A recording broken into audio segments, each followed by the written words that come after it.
Bir jurnalist akıllı Daýhany şeýle sorak berýär. Ýyllar boýy hili boýunça ýaşda öz üstünlüğini saklap gelýän mikrojuwynyň sirrini paýlaşyp bilersiňizmi? Oň syry gowy tohumy goňşularyň bilen paýlaşmakdadyr. Näme üçin ýen gowy tohumlary goňşular bilen paýlaşmaly?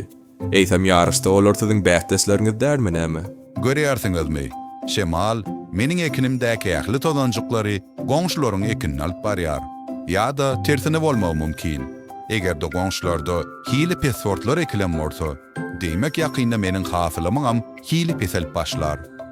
Şonuň üçin ekinleri näkil seretmeligimiz ol elbetde hirimiziň öz işimiz.